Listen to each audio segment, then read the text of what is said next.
Bismillahirrahmanirrahim. Assalamualaikum warahmatullahi wabarakatuh. Bismillahirrahmanirrahim. Wassalatu wassalamu ala Rasulillah Sayyidina Muhammad ibn Abdillah wa ala alihi wa sahbihi wa man tabi'ahu ila yaumil qiyamah. Amma ba'du. Al-Fatihah ila hadratin Nabi Mustafa Rasulillah sallallahu alaihi wasallam. Inna wa ummahatina wa ajdadina wa jaddatina wa masyayikhina ولجميع المسلمين والمسلمات والمؤمنين والمؤمنات خصوصا إلى روح والده هدي حسودي من هدي أسنى والده هدي أحمد الغزالي من هدي أشهر من هدي سيدي سنة من هدي محمد صالح شيخنا كيدي محمد محمود بن كيدي عبد الرحمن شيخنا كيدي مرشد بن هدي حسن شيخنا كيدي عبد الوهاب بن كيدي عبد الصمد شيخنا كيدي محمد محمد بن أنصار شيخنا كيدي شريف حداني شيخنا كيدي أحمد شريف بن عبد الغني شيخنا كيدي عبد الزين نهدي محمد زين شيخنا كيدي محمد هاشم محبوب شيخنا كيدي جبهاري موسى شيخنا كيدي عبد المعطي صالح شيخنا كيدي أحمد زين ميلان شيخنا كيدي محمد سيد مختار سيد محمد بن علاوي عباس المالك الوهاب.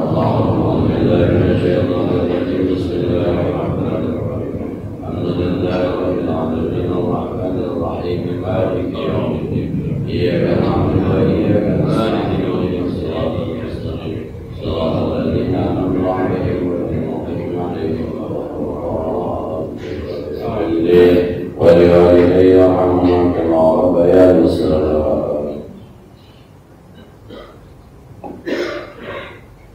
بسم الله الرحمن الرحيم. قال المؤلف رحمه الله تعالى وعلى من نفع به وبعلومه في الدارين آمين. بسم الله الرحمن الرحيم. ثم اغسل رجلك اليمنى ثم اليسرى مع الكعبين إن وجد ومع قدرهما إن فقد. Kita masih membahas tentang tata cara berwudu yang sempurna menurut Imam Ghazali ketika memang kita punya niatan untuk marakil ubudiyah, naik tingkat penghambaan kita. Minggu lalu kita sudah bahas tentang tangan kita, kepala kita, dan telinga kita. Hari ini kita akan bahas bagaimana tata cara membasuh kaki yang sempurna menurut Imam Ghazali. Bukan hanya sekedar sah. Kalau sekedar sah, asal airnya sampai ke seluruh kaki kita di atas mata kaki, beres itu. Maka zaman dulu orang kadang-kadang ada kolam besar, kakinya dicebulin aja, digoyang-goyangin, sah udah. Itu bicara sah. Tapi kita bicara sempurna, karena nanti akan efek kepada penghambaan kita kepada Allah Subhanahu wa ta'ala.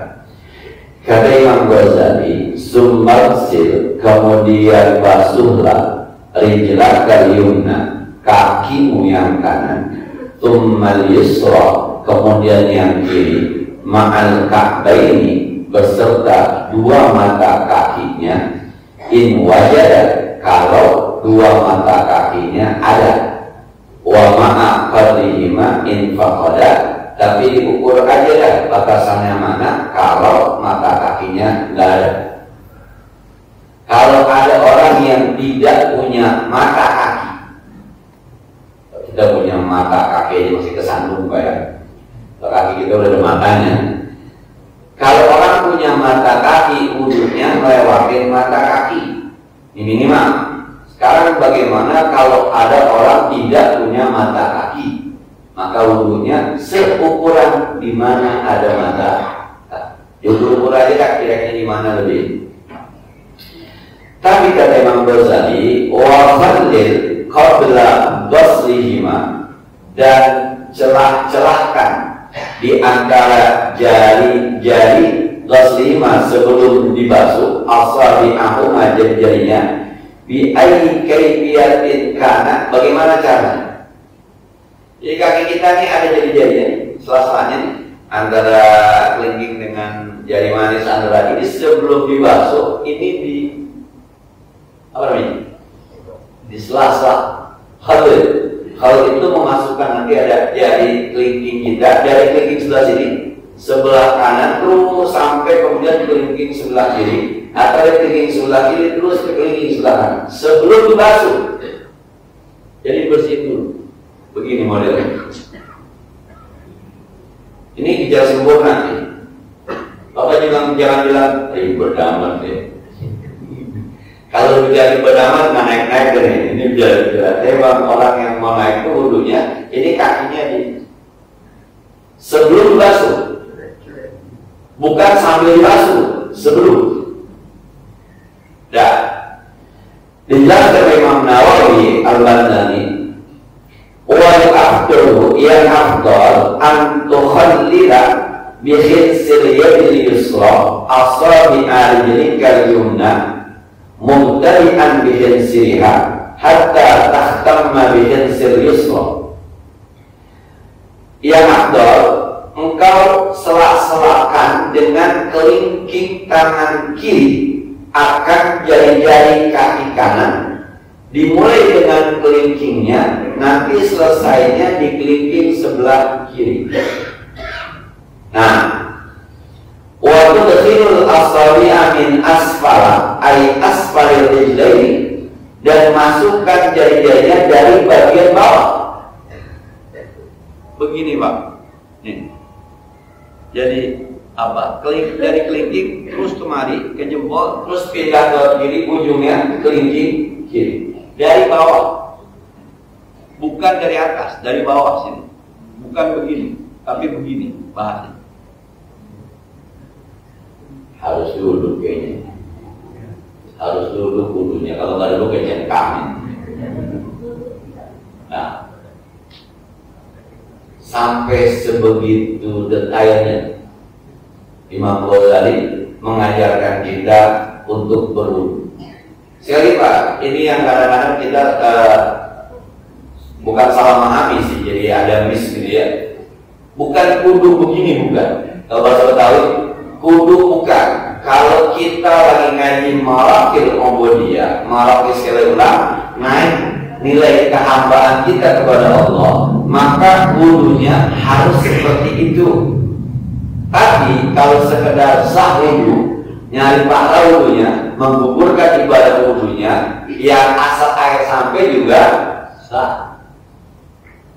Ini mah kalau kesananya sholatnya pengen rasanya khusyuk, sholatnya pengen rasanya nikmat, sujudnya pengen nikmat. Kata Imam Ghazali, kakinya sebelum dibasuh disela-sela dulu, mulai dari kelingking sebelah kanan, terus terakhir jempol sebelah kanan, pindah ke jempol sebelah kiri, berakhir di ujung kelingking sebelah kiri. Dari bawah, jalan.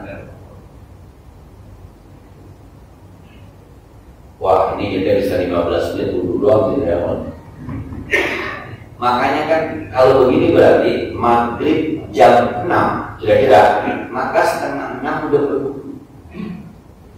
Orang mau maghrib jam 6, setengah 6 udah berwudu, itu berarti kan hatinya sudah ada maghrib. Setengah jam belum maghrib, hatinya sudah terprogram dengan maghrib. Sementara kita yang wudunya dalam tanda petik yang penting sah, nungguin orang azan. Yang ini setengah jam sebelum maghrib udah terconnecting tuh hatinya, maghrib. Sementara kita orang azan baru jadi sinyal. Itu juga kadang-kadang lemot sinyalnya. Itu azan orang ngaji ya, itu dibilang. Maka akhirnya wudhu kita, hati kita lama terkoneknya dengan maghrib. Sementara dia sama Pak. Kan kita sholat subuh ini, teman-teman yang memang bangun tahajudnya dari jam 3 dan jam setengah 3, itu mau sholat subuhnya saja udah terkonektin sekian jam kemudian, maka sholat subuh menjadi nikmat, sholat subuh menjadi asik, karena hatinya udah dari 1 jam sebelum subuh sudah subuh. Bahkan ada yang perutnya mulus 15 menit sebelum subuh, perutnya mulus, itu di kamar mandi ada deg-degan rasa, ya ketinggalan. Maka biasanya nih yang begitu tuh, buang airnya selesai sebelum subuh, nanti habis subuh nyambung lagi. Kenapa? Sebab yang di sini nih ketinggalan. Akhirnya karena hatinya mau subuh, maka akhirnya buang air itu selesai. Padahal sebenarnya kalau tidak ada subuh, ini belum selesai. Itu yang diinginkan sebenarnya. Jadi kita wudhunya 1,5 jam sebelum waktu, maka hati kita sudah terconnecting dengan waktu jauh sebelum waktu jatuh. Nah ini dia yang kekurangan kita nih, kenapa kita sholat kalau khusyuk, imam baca surahnya panjangan dikit kita protes, lama maksud imam apa dibaca kalau paham. Nah, kita bilang udah baca lama-lama tak sama aja. Kan gini Pak, kalau bahasa orang kampung bahasa kita, lo gua nungguin sembahyang dari jam 5:30, imamnya baca 10 sama ina apa pendek banget, bisa begitu tuh. Karena nungguinnya dari jam 5:30. Nah, mohon maaf ini seperti itu. Saya waktu haji pertama itu tahun 2003, itu Imam Abdurrahman Sudes masih aktif. Saya tungguin bener tuh, karena saya ngefans sama suaranya, sama enaknya. Waktu itu masih bujangan, umur 28 tahun. Coba Pak, kita tungguin dari asar saya nggak pulang, sampai dengan maghrib Abdurrahman Sudes, Isya Abdurrahman Sudes. Ternyata maghrib bukan Abdurrahman Sudes. Nah, dari yang pulang tanggung Isya pasti takbir Allahu Akbar. Nah ini dia nih, kita tungguin. Bacanya apa? Ikilapi sama kulhu Isya. Kita tungguin dari asar.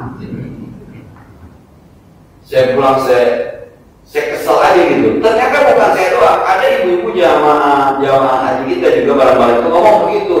Kita tungguin lama-lama dia baca kulhu. Tapi dia sadar, baru ini sih gua ngomel imam, surahnya pendek, baru ini ya. Biasanya kalau di Indonesia kita ngomel kalau imam surahnya panjang. Karena ditungguin gitu.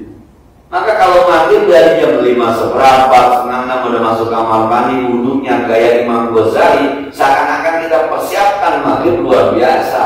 Maka imam baca surahnya pendek, kesal kita, baca surahnya panjang, senang kita, karena memang sudah dinanti. Kita itu mengolah hatinya begitu. Nah, sekali lagi ya, kita kan orang azan baru jadi sinyal, kadang-kadang sinyal ketemunya orang udah 1 rakaat ya, baru ketemu sinyalnya, pakai mules lagi. Nah, itu lanjut. Kemudian kata Imam Nawawi Al-Bantani menjelaskan ini, maka dia bilang, wa yubtadahu bi khinsir rijlil yumna, dimulai dari kelingking kaki kanan, wa yuhtamu bi khinsir rijlil yusra, dan berakhir dengan kelingking ya kaki sebelah kiri. Wadlub aqta'akal marsulata ba'da ifadatil ma'i 'alaiha, dan gosok-gosokkan anggota tubuhmu, anggota wudhu yang dibasuh setelah dituangkan air atasnya. Jadi tangan kita harus begini Pak, yang namanya dalal. Yang dalam mazhab Maliki ini menjadi wajib atau rukun. Kalau kita kan kadang-kadang wudhu gini cukup. Kalau Imam Malik harus namanya dalal. Maka di mazhab Maliki tidak ada rukun wudhu tartib.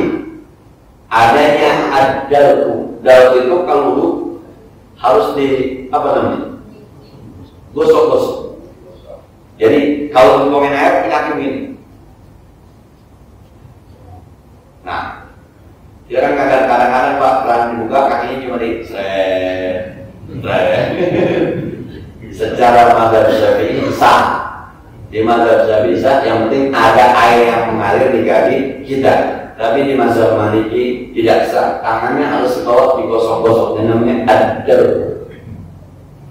Kata Imam Ghazali, kalau wudhu mau yang sempurna, gunakan pendapat Imam Maliki, tapi gini, walaupun hukumnya sunnah di mazhab Syafi'i. Emang kalau dikoreksi pakai begini nih kayak ini ya sekali lagi ya pantas dah. Kita sholat ngawur mulu. Pantas dah. Kenapa? Yaitu mungkin dari wudunya memang kita belum sempurna. Dan saya pernah pas sholat belum namanya sholat subuh jadi imam, saya sujud sahwi. Jamaah bingung. Kenapa saya sujud sahwi? Saya lupa. Tadi saya baca qunut apakah? Kata jamaahnya, Ustaz baca. Coba. Habis baca saya lupa. Kebetulan Jumat yang kita baca Al-Imam Tanzil dengan alat-alat insan. Jadi ketika tahiyat akhir, hati saya tadi aku baca qunut apa kagak ya? Akhirnya karena saya ragu, saya sujud sahwi. Jamaahnya bingung. Ini ngapain mau sujud sahwi? Kapan-kapan terjadi semacam itu, ikutin aja Pak. Sebagai imam dijadikan untuk diikuti. Selesai, jamaah nanya, Ustaz kamu sujud sahwi? Saya lupa, saya baca qunut apa kagak? Kata jamaahnya, Ustaz baca. Ya udah, ini sah Ustaz, ulang aja udah Ustaz. Nah, artinya boleh jadi itu terjadi karena memang mungkin mau wudhu kita belum sempurna. Ada saja godaannya. Kemudian wabadir fil aqbi khususan bisyita, dan badir sempurnakan gosok-gosoknya khususnya itu di bagian tumit, lebih khusus lagi pada musim dingin. Di sini nih sebab Nabi pernah ada wailul aqabi minan nar, hati-hati itu tumit nanti tersentuh api neraka. Jadi banyak orang yang berubah, mohon maaf kadang-kadang kakinya cuma disiram dari arah depan, maka akhirnya belakang ini tumit ini nggak kena. Kadang-kadang ada yang kagak diangkat, kakinya nggak diangkat seperti ini. Kalau kita kan kadang-kadang diangkat, walaupun tidak sesempurna Imam Ghazali, tapi masih diangkat. Tapi kadang-kadang ada orang yang begini kemudian disiram dari depan, akhirnya tumitnya enggak kena. Maka kata Nabi, wailul lil aqabi minan nar, hati-hati itu tumit kan bisa masuk neraka. Pakai emang yang bagus sekali lagi deh emang. Kalau orang tua mungkin harus duduk, kalau kita harus pegangan, kaki diangkat, walaupun cuma dikit-dikit itu diangkat supaya tumitnya rapi Pak. Ini rapi sekali dari Imam Ghazali ini. Nah kalau jadi rapi begini, ya pelan-pelan kalau duduk di rumah dikerjakan. Tapi kalau untuk jadi masjid orangnya banyak, jangan Pak. Ini bisa antri panjang gara-gara kita. Saya pernah di Pondok Gede itu ngantar orang haji, pas masuk waktu sholat orang banyak. Di masjid Pondok Gede itu belasangan itu lagi wudhu, antri panjang. Dia ngobrol Pak di samping berdua. Yang lagi wudhu, Bang dia, nama siapa? Manggil siapa? Pakai mobil apa sama aja? Yang belakang bilang, ngobrol. Lagi wudhu, bukan belum wudhu jadi ustaz, belum wudhu ketemu yang sebelah sini. Masya Allah, sama siapa? Manggil siapa? Sama siapa? Ngobrol banyak. Ini sebenarnya ini antrinya panjang, yang ini artinya panjang. Maka kalau udah antri kayak gitu, yang ini jangan diamalin Pak. Nih, yang ini jangan diamalin, dari sah aja dulu. Kalau antrinya udah semacam itu, nanti bapak bisa dilaknat. Nah, satu sisi sempurna, tapi sisi lain doain sama orang. Jadi wudhunya di rumah. Tadi ya, maghribnya jam 6, setengah 6 udah wudhu. Subuhnya jam setengah 5, jam 4 sudah masuk wudhu. Pas seberapa sudah masuk wudhu. Dan wakul kemudian baca doa Allahumma tsabbit qadimi, Allahumma tsabbit qadami bikasrin mim wa huwa mufradun mudhafun fa'amul isnaini 'ala siratil mustaqim. Allahumma tsabbit qadami 'ala siratil mustaqim. Ya Allah, tetapkan dua tumit saya ketika berjalan di siratal mustaqim. Di kaki ini. Jadi ketika membasuh kaki kanan, bacalah ya Allah, ini kaki biar nanti tetap ketika harus lewatin sirat, jangan sampai tergelincir masuk ke neraka. Jadi kemarin ketika basuh muka doanya apa? Ya Allah, putihkan wajah saya pada hari diputihkan dan dihitamkan wajah-wajah orang di dalam api neraka. Ketika tangan kanan bilang apa? Ya Allah, berikan kitab catatan amal baik saya di sebelah kanan, jangan dari sebelah kiri. Ya Allah, aku berlindung jangan sampai tangan kiri yang menerima. Ketika kita membasuh rambut kita, ya Allah, jaga rambut dan kulit saya dari api neraka. Ketika kita basuh kuping saya dalam apa? Ya Allah, jadikan saya orang-orang yang banyak yasma'una qala fa yattabi'una ahsana, banyak mendengar ucapan tapi yang diikutin yang terbaik. Sekarang kaki kita doanya, ya Allah, besok di sirat biar kaki saya ini kagak jatuh, tetap sabit pada di al-siratil mustaqim. Udah lupa doanya ya. Nah, nanti juga penjelasan sebenarnya di belakang ini saya ketika baca kitab Al-Azkar Imam Nawawi Al-Baghdadi mengutip utuh apa yang disampaikan Imam Nawawi, Yahya Syaraf An-Nawawi, dikutip utuh oleh Imam Nawawi Al-Baghdadi nanti di belakang itu di kitab Al-Azkar. Nah, kemudian waqul dan ucapkan inda ghasl yusra, ketika membasuh kaki kiri doanya, Allahumma inni a'udzubika an tazilla qadami 'ala sirati finnar yawma tazillu aqdamul munafiqin. Ya Allah, aku berlindung kepadamu jangan sampai tergelincir kakiku, tumitku di atas sirat di dalam neraka pada hari banyak tumit-tumit orang munafik tergelincir di dalamnya. Wal ahsaru min dzalika, yang ringkas doanya, ma fil Adhkarin Nawawi, apa yang terdapat dalam kitab Al-Azkar Imam Nawawi, wa huwa an taqula inda qasdil rijlaini, ucapkan doa ketika membasuh dua kaki, Allahumma sabbit qadami 'ala sirat. Ya Allah, tetapkan kaki saya ketika berjalan di sirat. Nah, ini selesai wudhunya. Dari mulai awal niatnya gitu ya. Dari mulai awal niatnya karena Allah, kemudian membaca bismillahnya, kemudian ke kumurnya ada doanya, masukkan air ke dalam hidung terus sampai terakhir di kaki.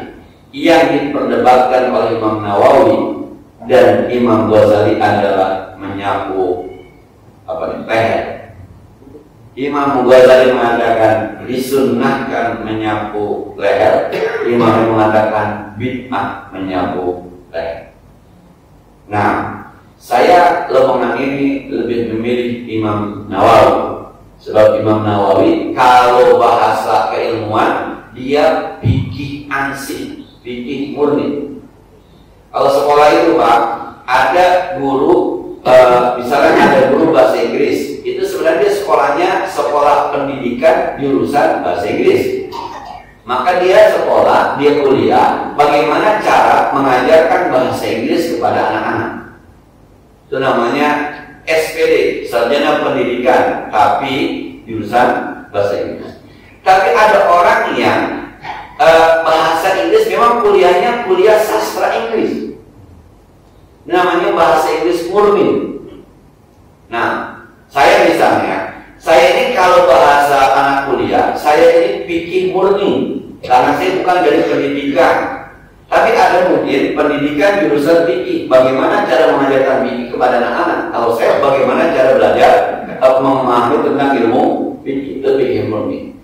Imam Nawawi itu fikih murni, sementara Imam Ghazali itu fikih bercampur dengan tasawuf.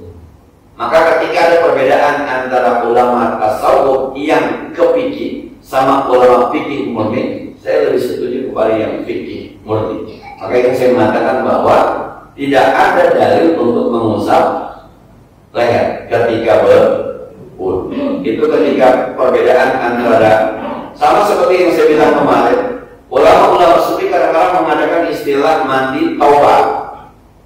Jadi kalau taubat itu ada istilah niat mandi nawaitul ghusla lit taubat. Di fikih nggak ada. Nah, kenapa ada mandi taubat? Supaya orang ketika taubat itu dari mulai mandi niatnya taubat, dari mulai sholat sunnah taubat, zikirnya zikir tobat. Jadi yang ada di kepala di hatinya tobat. Itu sebenarnya kurikulum yang diberikan oleh ulama sufi supaya ini masuk ke dalam. Tapi kalau dipikir murni tidak ada mandi tobat. Yang ada mandi wajib, mandi sunnah. Mandi wajib, mandi yang kita sepahami. Mandi sunnah, mandi yang sudah kita pahami. Tidak ada mandi tobat. Nah, jadi kalau bicara sufi itu ada tambahan yang memang sengaja dibuat untuk supaya ini orang dalam lingkungan itu. Dan warfa'il ma'a ila ansofis saqaini, tuangkan air sampai di tengah betis. Jadi airnya bukan hanya ditelapakan sampai ke mata kaki, tapi kemudian sampai di tengah betis air. Wara'id taqrar talatan fi jami'i af'alika, dan jagalah supaya berulang-ulang 3 kali di semua perbuatan wudhumu. Minal ghusli, baik ketika membasuh, wal mashi, menyapu, wat takhlil, menyela-nyela kaki, wat dalki, menggosok-gosok anggota badan, was siwaki, dan siwak, nyiwak juga 3 kali, wasailil adhkari kal basmalah wa talaffuz bin niyah, dan seluruh zikir seperti talaffuz bin niyah. Jadi ketika niat yang dilafazkan.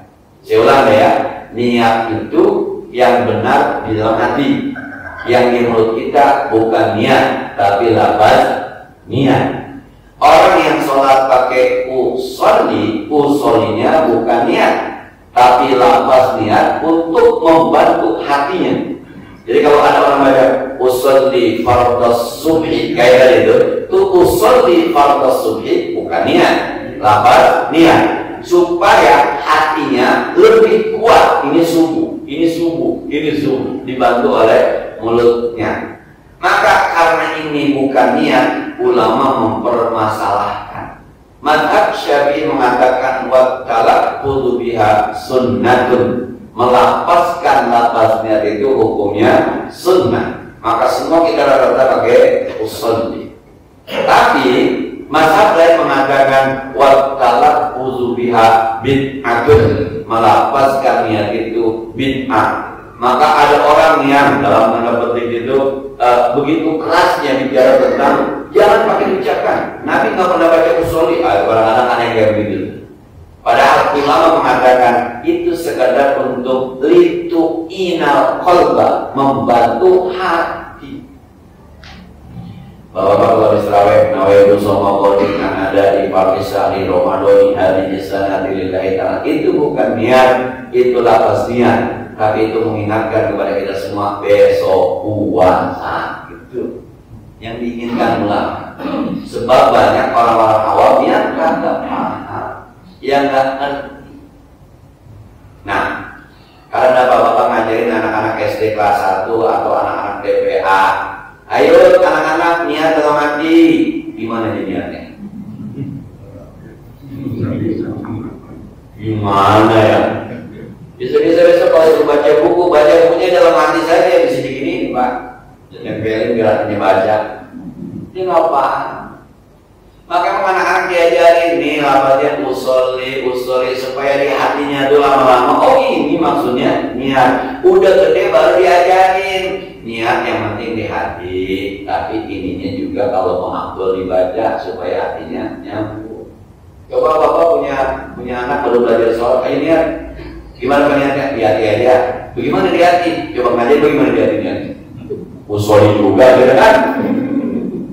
Kalau udah gede udah SMP, udah SMA, yang tahu kata-kata hati baru diajarkan bahwa niat sesungguhnya adanya di dalam hati. Nah, kemudian kama naqalahu an iyatu anisyibulamanisi wa tasyahud akhirul wudu, dan baca tasyahud di akhir wudu. Syahadu an la ilaha illallah wa syarikalah wa asyhadu anna Muhammadan abduhu wa rasuluh. Ini dia. Wa amma du'aul a'dha'i, adapun doa-doa yang diajarkan Imam Ghazali ini, kalau muka baca doanya, tangan baca doa ini. Qala Nawawi, berkata Imam Nawawi, Yahya bin Syaraf An-Nawawi, lam yaji fihi syai'un 'anil Nabi sallallahu alaihi wasallam. Tidak pernah ada dalil dari Nabi sallallahu alaihi wasallam. Enggak ada riwayat Nabi ketika muka baca doa, tangan baca doa, enggak ada. Wa innama hiya da'awatun ja'at bis salafis salihina wa zadu wa naqasubiha. Itu doa datang kita dapat dari ulama-ulama salafus salih. Nabi nggak ngajarin, tapi kiai ngajarin. Nah, ada nggak kita yang begitu? Yang Nabi nggak ngajarin, tapi kiai ngajarin? Ada. Bapak-bapak pernah, Nabi pernah pakai peci hitam. Tapi kiai kita di Indonesia pakai peci hitam. Maka pakai peci hitam tidak ada dalilnya dari Nabi. Tapi ulama-ulama kita, orang-orang baik kita dari zaman dulu, kita sebutkan misalnya orang baik yang Kiai Haji Agus Salim, pecinya itu, Buya Hamka, pecinya itu, Bung Karno dah yang jauh, yang sama masak ini pakai baju itu, kayak peci itu. Nah, yang kemarin ada Profesor Dr. Presya, peci hitam. Almarhum Malim Syafi'i Adami, peci hitam. Guru kita Kiai Ahmad Syarifuddin, peci hitam. Yang mana? Peci hitam. Dia juga tahu bang ada dalilnya, tapi dia bilang ini bagus, ini cakep, dipakai. Itu namanya sebuah amalan baik yang dicontohkan oleh salafus saleh, sekalipun tidak ada rujukannya dari Nabi. Jadi nggak semua yang baik harus ada rujukan dari Nabi. Nah, nasi uduk baik apa? Nabi pernah makan nasi uduk? Nah, udah ada pada keluar. Nah. Oke, ini nggak ada rujukannya. Kemudian, waqala Ibnu Hajar, berkata Ibnu Hajar Al-Asqalani, ini pengarang kitab Fathul Bari, pengarang kitab Bulughul Maram. Warada dzalika min turuqin la takhlu min kadhib.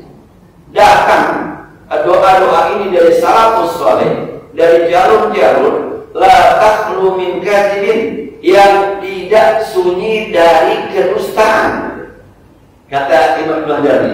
Jadi sebenarnya ini doa ini bisa jadi juga memang sebenarnya ada kemungkinan bohong, ada juga. Lakin tetapi Al-Mahalli, Imam Mahalli, Warrami, Imam Rawi Al-Kabiri, Was-Saghir, di kitabnya Kabir dan Saghir, i'tamadu istihbabahu li wurudi zalika fi dalil Ibn Hibban wa ghairihi wa in kana dha'if. Tapi ulama-ulama mengatakan dianjurkan pakai aja, sebab ada riwayat yang mirip-mirip dengan doa itu dalam riwayat Ibn Hibban, sekalipun riwayatnya dhaif. Nah, kita lanjut Pak. Semalam saya ngaji di Usul Hikmah itu, saya bilang hadis itu bukan sekedar sahih, hasan, dhaif. Mau lihat dari mananya Pak? Kalau lihat dari banyaknya yang meriwayatkan dalam satu waktu, itu namanya mutawatir dan ahad. Kalau lihat dari orangnya, ini orangnya dipercaya apa kagak, kuat apa kagak, itu terbagi tiga, sahih, hasan, dhaif. Kalau batasannya sampai di mana, ini sampai ke Nabi, apa sampai ke sahabat, apa sampai ke tabi'in. Misalnya orang bilang, saya melihat Nabi sholat begini, namanya marfu. Saya lihat Abu Bakar sholat begini, namanya mauquf. Saya melihat tabi'in begini, namanya maqtu. Banyak, bukan soal sahih, hasan, dhaif doang gitu. Dan andai kan dhaif lah tahu, itu kan ada sahih, ada hasan, ada dhaif. Yang paling rendah dhaif. Kata Imam Nawawi, li'annal hadis ad-dha'ifa, sebab hadis-hadis dhaif yukmalu bihi, boleh diamalkan fi fi fadailil amal, ketika untuk fadilah amal. Misalnya hadis begini, siapa orang yang membaca sebelum tidur ya Latif 300 kali, maka akan dihikayakan hidupnya oleh Allah Subhanahu wa Ta'ala. Oh itu, tapi menyebut pikiran ya Latif mau tidur bagus ya. Nah, sekalipun hadisnya doib ketika orang mau tidur ya Latif 300 kali, belum lagi dia pulas. Ketika dia mau tidur yang disebut nama Allah ya Latif. Sedoib-doibnya tuh hadis kalau yang disebut ya Latif bagus. Kira-kira begitu. Ini orang habis main baca Fatihah aja dia omelin ya. Saya lihat di Instagram itu ada seorang kiai ngomong gitu, demi Allah, demi Rasulullah, tidak pernah Rasul baca Fatihah habis sholat. Enggak pernah. Silakan buka di Sahih Bukhari, Sahih Muslim, Abu Dawud, Tirmidzi, Nasai, Ibnu Majah. Tidak ada satu riwayat pun. Demi Allah, demi Rasulullah saya bersaksi. Ya Allah, ini orang ngomelin orang baca Fatihah. Ini kan ngomelin orang baca Fatihah. Warga baca Quran kan dibunuh nih orang. Baca Fatihah diomelin. Timbang baca Fatihah, taruhlah ada hadisnya, habis sembahyang baca Fatihah. Apa salahnya orang baca Fatihah pakai diomelin? Pakai bahasa demi Allah, demi Rasulullah. Astagfirullah.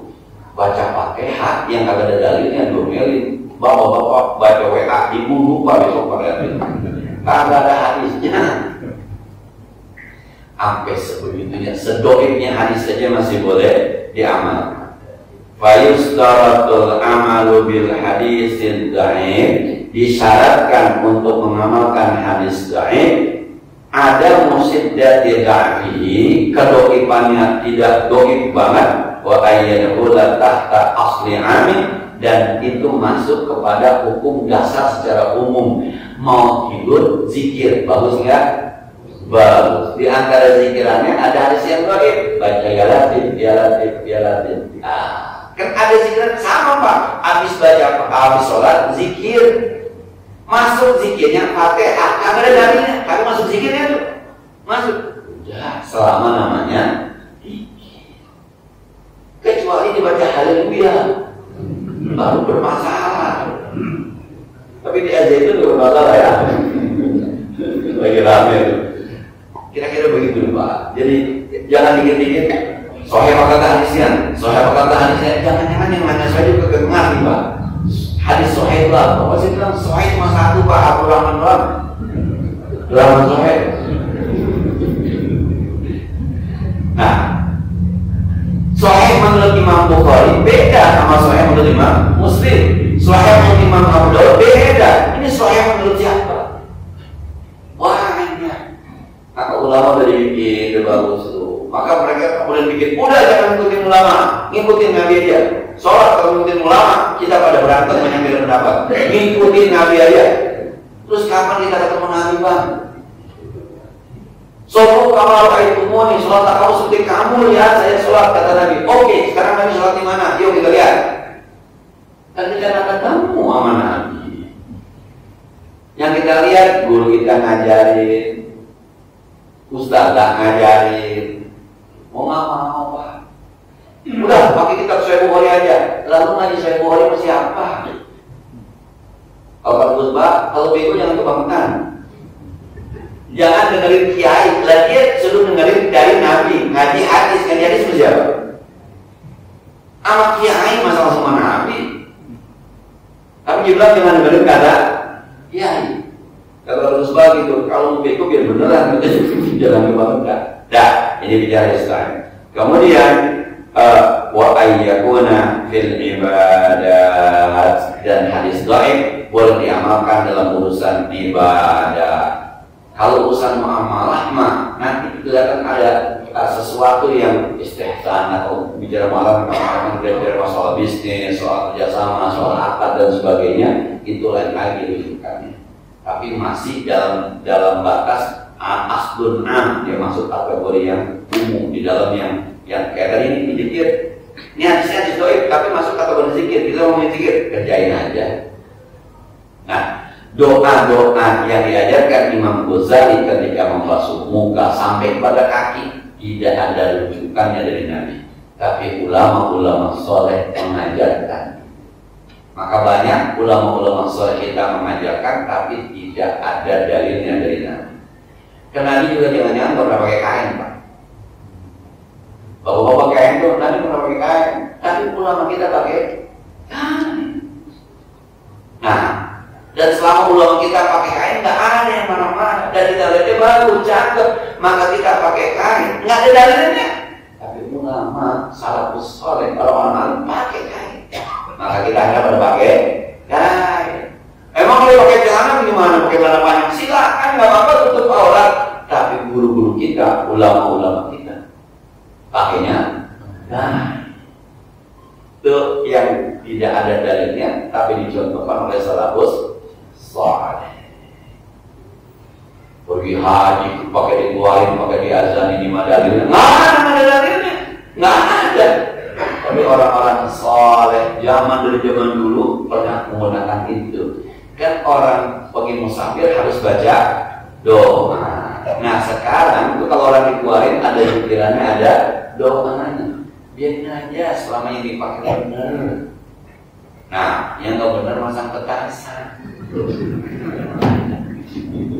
Itu nggak gorang, nggak ada hubungannya sama zikir, nggak ada hubungannya sama doa. Nah siap semua pada faidah barat minat tafakkuri wallahu a'lam. Sebagaimana biasa yang perlu kita diskusi lebih lanjut di bersama. Terima kasih Ustaz. Saya kan seorang tugas pemandu saudara-saudara teman-teman kita yang masuk Islam, mau Arab gitu ya. Tadi kena salah satu di antara yang kapan ada masalah mandi tobat. Itu kalau umpamanya ada seorang masuk Islam, setelah dia masuk Islam mandi apa enggak itu biasa? Iya. Keduanya begini. Karena selama 4 kali kita masalah bacaan itu kan ada dalilnya. Tapi kan di dalam hadis kullu amrin jibali kan bismillah Allah. Itu kan termasuk doa juga. Ya kan? Kemudian susunan daripada hukum kita dari itu adalah masalah yang kot itu adalah Al-Quran, John adalah hadis. Kalau ada hadis adalah kias. Kalau ada kias adalah ijma ulama. Itu kan yang urutan doa itu kan ijtihad ulama. Ijtihad ulama apabila kita benar aja penanganan lain, tapi kalau salahnya ada bahaya. Nah, di antara kalau kita ngaji kitab Matan Taklif, di antara sholat sunnah, mandi sunnah yang disyariatkan adalah mandi orang yang baru masuk Islam.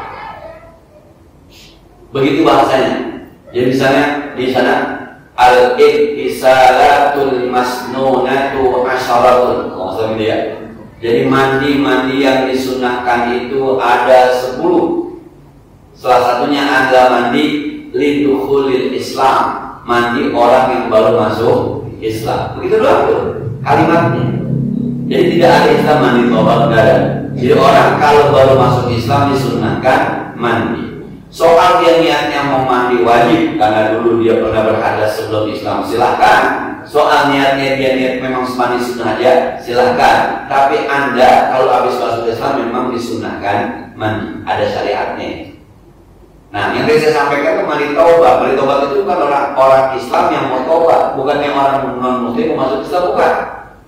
Itu secara syariat tidak ada. Bukankah baik? Bukan, tetap baik. Sebab kan orang mau tobat itu dilingkupi dengan kata-kata tobat, mandi, tobat, sholat sunnah, tobat, kemudian zikiran, tobat. Jadi di dirinya tobat. Itu apa ya? Teknik yang dilakukan oleh teman-teman dari ulama-ulama sufi. Dan yang kedua, ini dia yang masalahnya Ustaz. Teman-teman kita belah sono, kagak tidak menggunakan kias. Teman-teman belah sono, belah mana? Belah sono.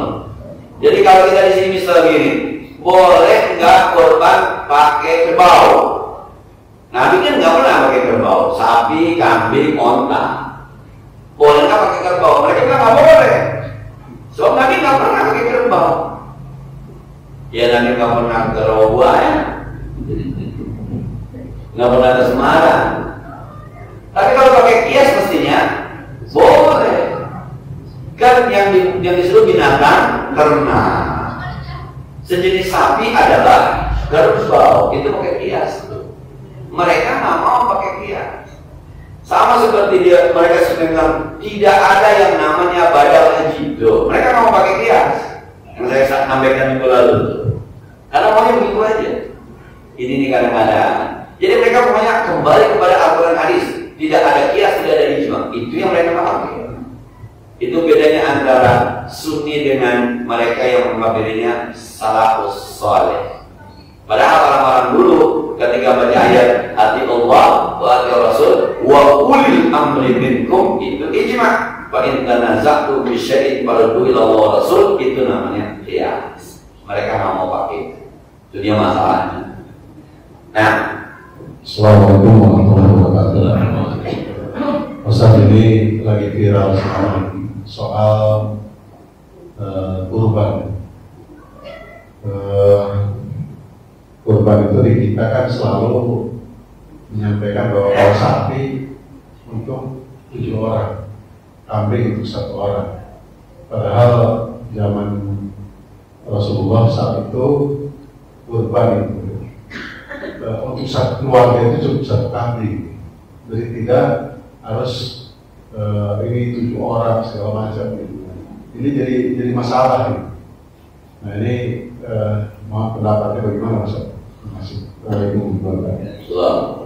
Harusnya tidak ada masalah memang kalau ulama berngomong maaf, kalau penyampaian itu utuh. Yuk kita diagnosa satu-satu. Yang pertama, ayat la yanalallaha dima'uha wala yanalallaha luhumuha wala dima'uha walakin yanalul taqwa. Tidak sampai darahnya, tidak sampai dagingnya kepada Allah, kecuali yang sampai adalah takwanya. Takwa itu ketika kita punya rizki, ada hati kita pengen berkurban, kemauan untuk berkurban dengan rizki yang ada, itu namanya kurban, itu namanya takwa. Jadi harusnya bukan begini bahasanya, 1 kambing cukup buat 1 keluarga, bukan begitu bahasanya.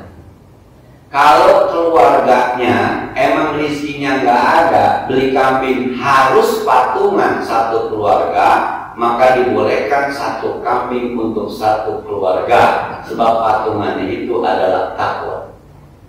Tapi kalau 1 keluarga rizkinya banyak, memang dia punya keluarga 5 orang, tabungannya 100 juta, ya jangan satu keluarga, itu namanya pelit. Takwa kali itu. Anda punya duit 100 juta, kami 4 juta, masa iya Anda nggak mau mengeluarkan? Ini bicara takwa loh, gitu. Jadi yang nggak ada rezekinya tapi harus patungan, yuk patungan, yuk saran 500, yuk keluarga kita, yuk biar beli kambing 1. Nah, yang kayak gitu 1 kambing 1 keluarga, tapi kan semua punya nilai takwa. Dan yang 1 sapi 7, hadisnya juga ada. Nabi pernah motong 1 onta buat 7 orang. Ini yang tadi saya bilang, kalau memang rezekinya ada, jangan nungguin ber-7, sendiri aja beli. Anda punya duit 100 juta, sapi 30 juta, beli sendiri aja, jangan nunggu patungan. Karena Anda termasuk orang yang mampu. Berarti boleh 1 sapi 1 orang, boleh. Setengah orang masih boleh.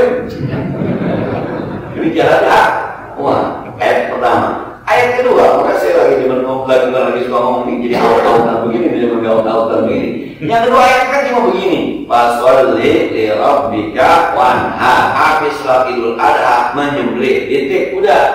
Punya duit nggak? Punya, beli kambing, sembelih, udah Idul Adha. Punya duit nggak? Punya, beli sapi, sembelih, udah Idul Adha.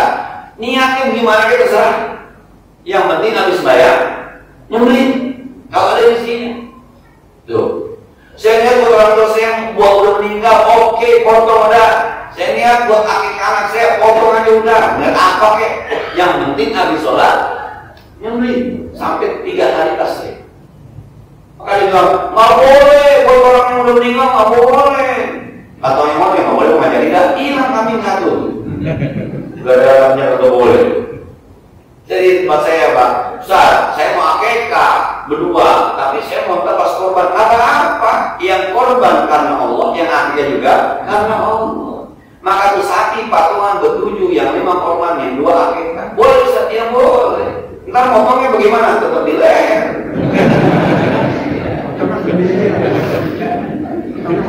Lah iya, kan saya bisa bilang, lah kalau kita nih patungan bertujuh beli sapi, yang niat yang beli apa yang motong?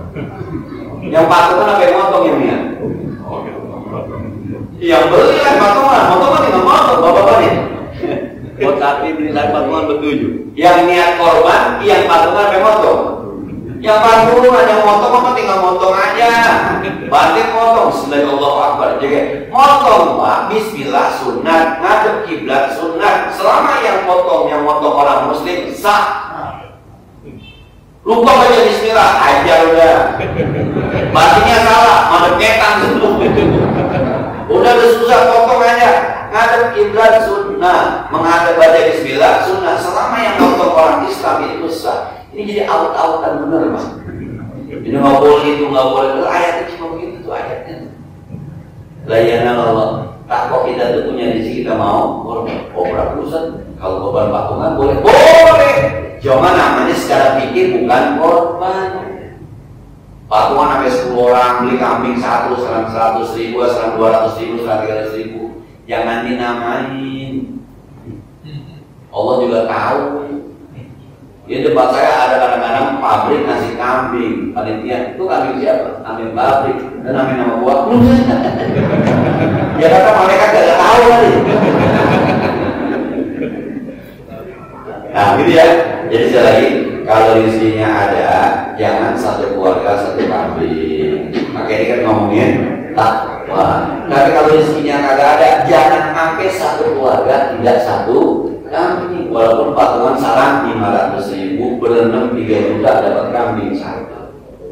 Kalau di sini ada, jangan 1 sapi 7 orang, 1 sapi 1 orang. Kalau di sininya,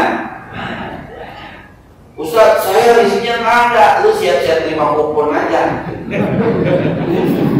Lah kan yang mampu bicara yang mampu ini kan. Pas saat kalau hadisnya dianggap layak dibahas hadis. Man kana lahu sa'atun wa lam yudhi falyamut in sya'a yahudiyan wa in sya'a nasraniyan. Yang punya rezeki tapi tidak berkorban, silahkan Anda pilih mau mati cara Yahudi atau mati cara Nasrani. Serem Pak. Serem. Ayo besok korban. Cukup deh ya, dan ada manfaatnya.